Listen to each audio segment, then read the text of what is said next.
Bukayo is ready to go.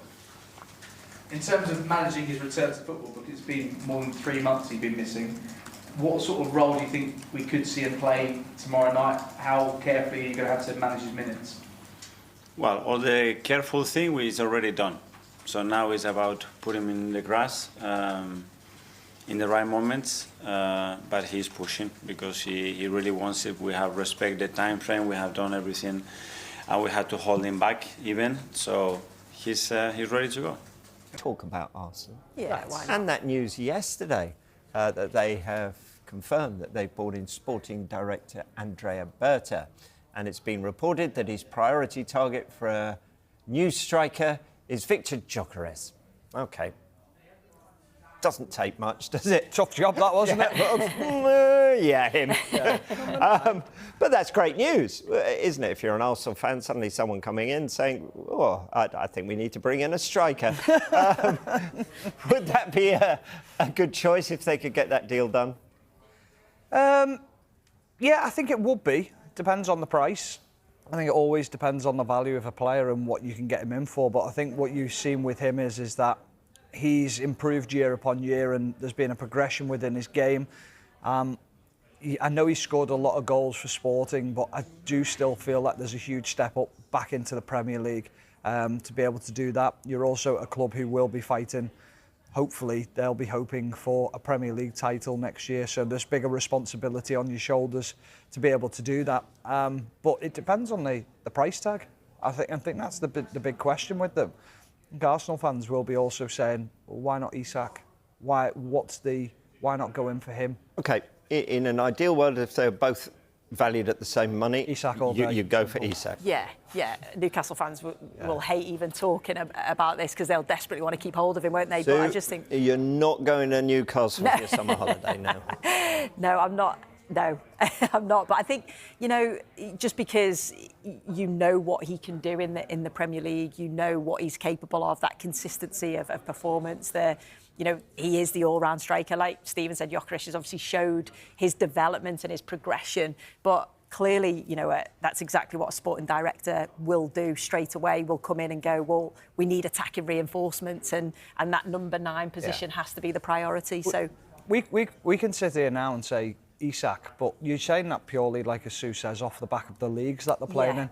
In a year's time, we could sit here and go, how wrong were we? Yeah. And that's the thing with football is that you don't know how someone's going to adapt. Yes, he's played in England before, so he knows the culture. He knows he can live in the country.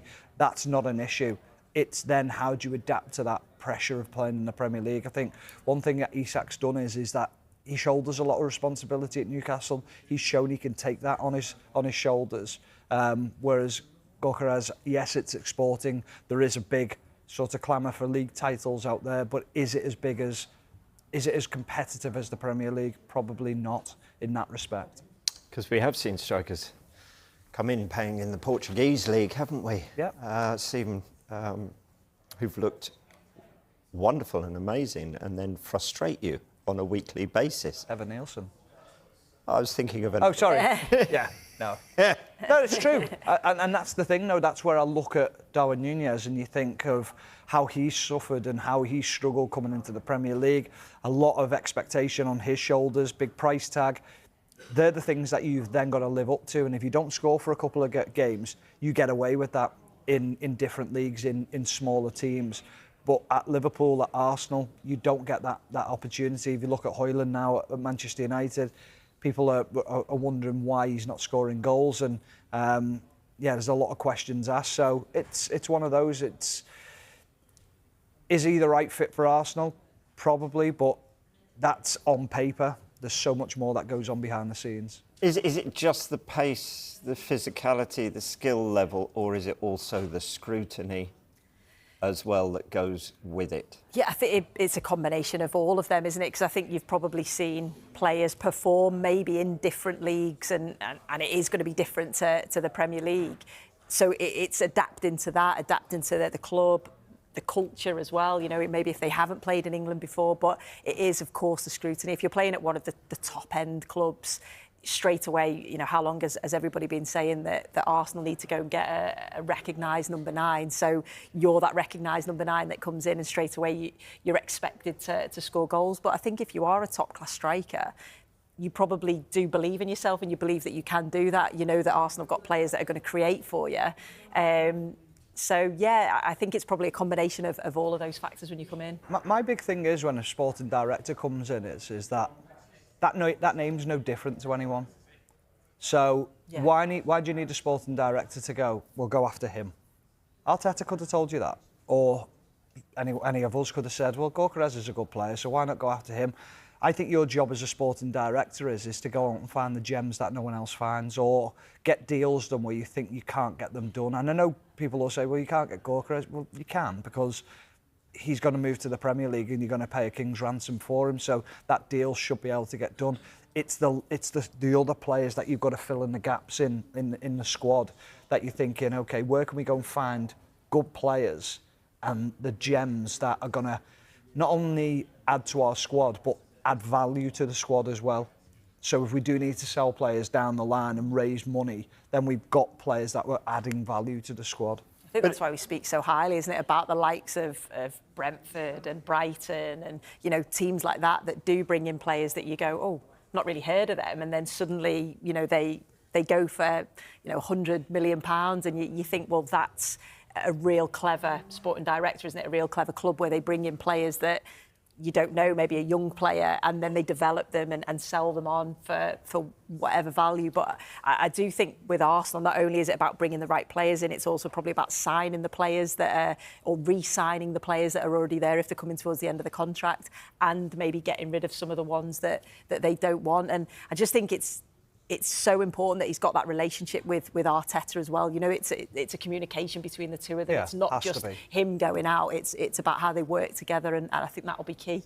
But those clubs you mentioned, Sue, they rely very much on statistics, don't they? Yeah. And kind of this idea of looking at all the stats and all the metrics. But what you're saying, Stephen, is that ability to perform under the most intense scrutiny is the intangible one of it, isn't it? Because there's you no just metric don't for it. know. No. There's no metric for that. That's the difficult one to be able to sort of find, isn't it? And that's why it's so difficult when you are signing players, is can they do it at the highest level? I mean, the notable ones in the Premier League are Kevin De Bruyne and Mohamed Salah. Both failed at Chelsea, or deemed to have failed at Chelsea, but were very young when they went to Chelsea, went away, proved that they could do it. And when Kevin De Bruyne re-signed into the Premier League at Manchester City, everyone went, yeah, but he failed at Chelsea. He can't do it in the Premier League. But the managers saw something different. Salah, they saw something different in him as well. And it's trying to pick out what you're looking for as a scout to know that you can do it under pressure. And what you're trying to find is you're trying to watch them in the most pressurised situation in games, and do they sink or swim in them games? And I think that's where you can find a barometer on those players as to how courageous they are, how strong mentally they are in them situations. Well, we're still waiting for Mikel Arteta to arrive for his news conference, but let's have a look at these pictures. Because look, here is Andrea Berta there for the news conference today. Just going around shaking a few hands. There is going to be a lot of scrutiny on him, isn't there, Sue? And this idea that he has to, in some ways, produce a magic wand and deliver. Yeah, 100%, and get the right players in. Like we spoke about, not only the right mentality, but the right profile of player, a player that's going to fit with Arsenal and fit with Mikel Arteta and the players in and around. So, yeah, there's a lot of pressure on him and doing the right things, like I say, bringing the players in, getting rid of the players that they don't want. But he'll certainly back himself. He's done it. He's you know, well known, isn't he, for bringing in top quality players. So he's probably got a huge book, I'm sure, book of contacts that he'll be looking at the moment. But he did a great job at Atletico in terms of he oversaw a couple of league titles. But what you've got to then look at is with sporting directors, they will have great success, but they will also have failures as well. You're judged always on your failures and what they cost you. So now if you look at his failures, you look at Joao Felix, bought him for around about 107, 109 million roughly. Was he a success? Probably not. Then he bought Morata back to the club. Did that work? Probably not. But Diego Costa back to the club, probably didn't work. But then took in Luis Suarez, did an incredible job. So there's a lot of things. In that case, could he be in a position where he could start tomorrow? Yeah. And how much of an impact do you think he can have now, in terms of what you're saying is the most exciting part of the season now, as much to play Yeah, for? it's another massive weapon that we have with him. We know the impact that he's had in the team and how important his role and his contribution is to our success. So great to have him back, obviously. And elsewhere, how are Ricardo Calafiori and Jurriën Timber doing in terms of their availability for tomorrow? Yeah, well, Ricardo unfortunately picked up an injury again with the national team. Really unfortunate the way it happened. It could have been much worse. So hopefully it's going to be a matter of weeks. But we'll have to see how that injury evolves. And Jurriën, yeah, he was ill for a long period, quite badly. He's felt much better in the last few days, so he's available. And we just met Andrea Berta. How excited are you by the appointment that the club have just made? Yes, I think he's a big addition to the club, a big addition to the team, a team that is already formed with a lot of great people. Well, Rich leading it, obviously, but as well with James, with Jason, with a lot of people at the club that they've been doing such a good work. So it's about building out that chemistry, and I believe Josh is being fully involved in the process as well. So we are all very excited to have him. How much do you feel like he can help the club, especially in the transfer window? We've seen his reputation for signing some of the best players in world football over the course of the last decade or so. Well, you just met him, and straight away, it's the words that come out are always winning, improving, and demanding. And he's a person very honest, very straightforward, very clear vision what he wants to do.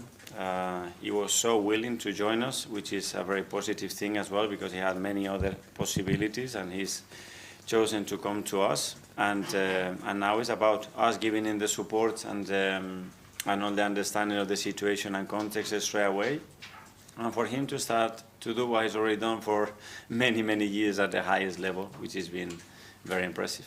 Finally, 9 matches left to play in the Premier League. What do you think is possible for Arsenal between now and the end of the season? It's possible to win tomorrow, and the preparation is to be better than Fulham and beat them tomorrow. And if we do that, we're going to start to generate a good momentum. It's going to help for both competitions. Thank you.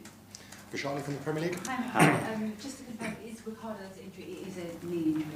Sorry, Ricardo Calafiori, it is a knee injury? Knee injury, yeah. In terms of him, he's had a number of injuries this season, so how much of a blow is this latest one in terms of his mentality as much as his physicality? Yeah, 2 injuries. They were picked with the national team. One, it was a kick, and the other one is a really bad turn twist when his lips were with the surface, and the other one, it was muscular. But I mean, the main 2 injuries that he had, very little to do, very unfortunate. Fulham tomorrow at home. Of course, they suffered the disappointment of being knocked out of the FA Cup at the weekend. Do you think the way that they lost that game actually makes them more dangerous opponents, because you could well expect a big reaction tomorrow night? Well, I don't know. It's always a really tough opposition. A team that is very well coached. They've been together for many years. They have great organization, a lot of individual quality, and very clear identity of how they play, how they want to approach the games, especially against us. So we're going to have to be really good tomorrow to beat them. Marcus Silva has today been speaking about Emil Smith-Rowe, the fact that he's had a lot of ups and downs this season, and he's kind of failed to find that consistency in his game. How good of a player do you feel, having worked with him, he can be? Exceptional. I mean, he's got all the attributes to become a top footballer, and that consistency, especially with us, he was enabled, especially in the periods that he had injuries, but tremendous quality. And in terms of Fulham generally, their record against Arsenal recently has been good. They, of course, drew with you 1-1, I think it was in December. What can you take away from that game in particular, that 1-1 draw, going into tomorrow's match? Well, especially that we have a lot of dominance and quite a lot of chances, both open and set pieces wise, but they were very clinical in what they do. And the first chance, especially when we were very on top of the game, they managed to score the goal, and then obviously they sit back and reduce the spaces, and it's a team that is well organized. Mikel Arteta has confirmed that Bukayo Saka is fit and available again for tomorrow's game against Fulham. Our winger has been out for over 3 months tearing a hamstring at Crystal Palace just before Christmas, which required surgery, but after plenty of rehab, Bukayo has completed his recovery in time for the visit of the Cottagers to Emirates Stadium on Tuesday night. And Mikel revealed the England international is itching to play again as we enter the season's final straight, with Premier League and Champions League glory up for grabs. Bukayo is ready to go, the boss said in his pre-match press conference. All the careful things has already done, so now it's about putting him on the grass in the right moments. He's pushing because he really wants it. We have respect the time frame, but we have done everything and we have had to hold him back even, so he's ready to go. It's another massive weapon that we have. We know the impact that has had on the team and how important his role and his contribution is to our success, so great to have him back. As well as his undoubted impact on the field, Mikel is also excited to have Bukayo back in the thick of the squad as we gear up for the most exciting part of the campaign. He also feels that he could be fit enough to potentially start against Fulham, but wherever he's named on the team sheet, Mikel believes that he's ready to hit the ground running despite missing our last 19 matches. On what he'll bring to the team again, he suggested it's more the energy that he transmits, that has missed the thing that he loves the most in his life, which is to be around the team, to play, to train, and to compete at the highest level. The fact that he's able to come in the most important part of the season is a massive boost for him and the team as well. He hasn't played for 3 months, but has played for the last 48 months. So 3 in 48 is a very small percentage. I haven't done the housekeeping duties for a week, but I've done it for 10 years, so I know what to do, I know how to sustain it, and am clever enough to maintain that. The habit is certainly there, so don't think about that. Mikel also gave an update on Riccardo Calafiori and Jurrien Timber, who missed action for their nations during the international break. Riccardo was forced off late on against Germany and missed Italy's next match with a knee problem, while Jurrien was forced to watch the Netherlands matches from the sidelines through illness. While Mikel feels he should be available again, the news wasn't as optimistic for Riccardo. He picked up an injury again with the national team, Mikel added. It's really unfortunate the way it happened. It could have been much worse, so hopefully it's going to be a matter of weeks, but we'll have to see how that injury evolves. Jurrien was ill for a long period, quite badly. He's felt much better in the last few days, so he's available.